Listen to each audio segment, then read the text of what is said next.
یہ سوال پوچھا گیا ہے کہ یہ جو ہم عقیقہ کرتے ہیں،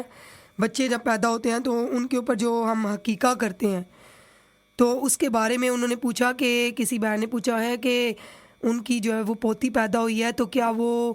کوئی مجبور ایسا بندہ ان کی نظر میں ہے کہ جو ہے وہ جو عقیقے کے پیسے ہیں کیا وہ صدقے کے طور پہ دے سکتی ہیں یا انہیں عقیقہ ہی کرنا چاہیے؟ اصل میں جو عقیقہ ہے نا، یہ آقا علیہ الصلوۃ والسلام کی سنت ہے، ٹھیک ہے؟ جب بچہ پیدا ہوتا ہے تو کہتے ہیں کہ چھٹے دن، مطلب اس کا 7ویں دن اس کا سر منڈوا کے تو ہمیں عقیقہ جو ہے وہ کر دینا چاہیے، لیکن یہ جو ہے وہ بعد میں بھی کر سکتے ہیں، ضروری نہیں کہ جو ہے وہ اسی ٹائم پہ، لیکن اس ٹائم پہ کرنا بہت افضل ہے، ایک ویک کے اندر اندر۔ لیکن اس کو ظاہری بات آپ بتا رہے ہیں، جس طرح کہ 2-3 ویک کی بچی ہو گئی ہے تو جو ہے وہ عقیقے کے لیے آپ نے اس کے پیسے رکھے ہیں، لیکن آپ چاہ رہے ہیں کہ وہ جو ہے وہ صدقہ آپ دے دیں۔ صدقہ جو ہوتا ہے نا، وہ اس کا یہی ہوتا ہے کہ صدقہ خیرات کرنا وہ مصیبتوں کو اور بلاؤں کو ٹالتا ہے، ٹھیک ہے؟ صدقہ بری موت سے بچاتا ہے، صدقہ آنے والی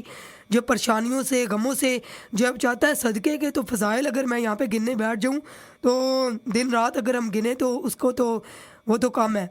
لیکن یہ میں آپ کو بتاؤں کہ یہ آقا علیہ الصلوۃ والسلام کی سنت مبارکہ ہے۔ اگر آپ کو اللہ پاک نے دے رکھا ہے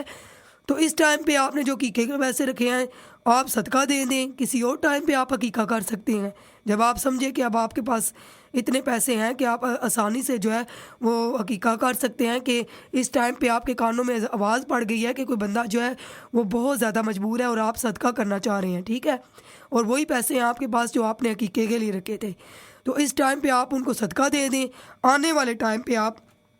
عقیقہ جو ہے وہ دے دیں۔ یا آقا علیہ الصلوۃ والسلام کی سنت مبارک ہے۔ بعض لوگ یہ کہتے ہیں کہ یہ ہمارے اوپر فرض تو نہیں ہے کہ سنت ہی ہے، تو چلیں جو ہے وہ اس کو کیا کہتے ہیں نہ بھی ادا ہو تو ہمارے اوپر گناہ نہیں ہے، لیکن میں کہتی ہوں کہ وہ امتی کیا ہے کہ جس کو آقا علیہ الصلوۃ والسلام کی سنت سے پیار نہیں ہے، انہیں تو اپنی امتی کی ہر چیز کا خیال ہے۔ امتی وہ دیکھے کہ مجھے ہر چیز ملے، میرے اوپر ہر طرح کی نعمتوں کا کرم ہو، لیکن جب ان کی سنتیں ادا کرنے کا ٹائم آئے، بہت سارے لوگ ہیں جو عشاء کی سنتے نہیں پاڑے، عصر کی سنتے نہیں پاڑے۔ سام ٹائم میرے ساتھ بھی اس طرح ہوتا ہے کہ کبھی جو ہے وہ ٹائم کا ہوتا ہے کہ چلیں اب یہ کام کرنا ہے تو 4 فرضی عصر کے پڑھ لیں، لیکن آقا علیہ الصلوۃ والسلام نے اپنی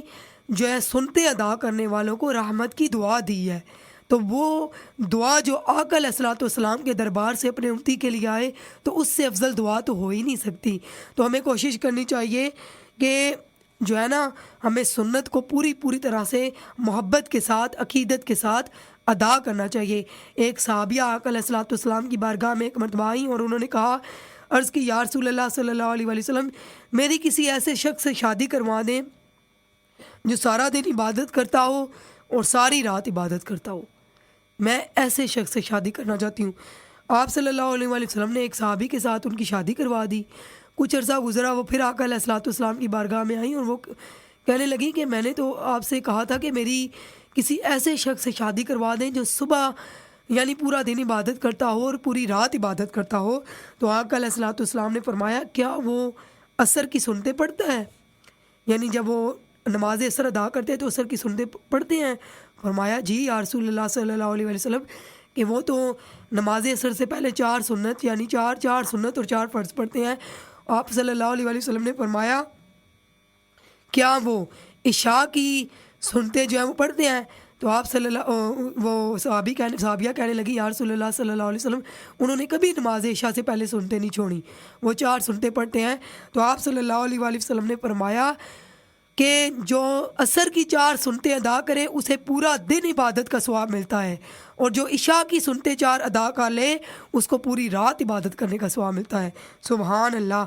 قربان نہ جائیں ایسی سنت کے اوپر اور ایسے رسول اکرم صلی اللہ علیہ وآلہ وسلم کی شفقت اور آپ کی محبت کے اوپر اپنی امت کے لیے اتنی آسانیاں کر دی۔ وہ تو پوری رات کھڑے ہو کر پاؤں میں ورم آ جاتا، پاؤں سوج آتے اور اپنی امت کے لیے دعا کرتے، تاکہ قرآن نے کہہ دیا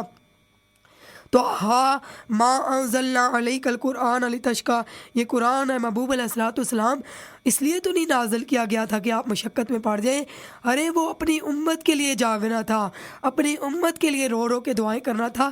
تو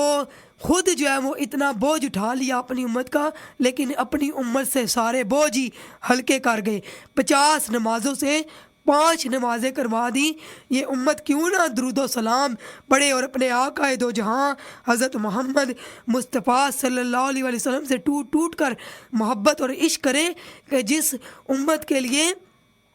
اتنی آسانیاں کر گئے کہ تمہارا ایک بار درود پڑھنا 10 گناہ معاف کرا گیا، 10 درجے بلند کرا گیا، 10 جو ہے وہ نیکیاں لکھوا گیا۔ بلکہ فرشتہ کیا کہتا ہے، یا رسول اللہ صلی اللہ علیہ وسلم، میں سارے درخت، سارے دریا، سمندر،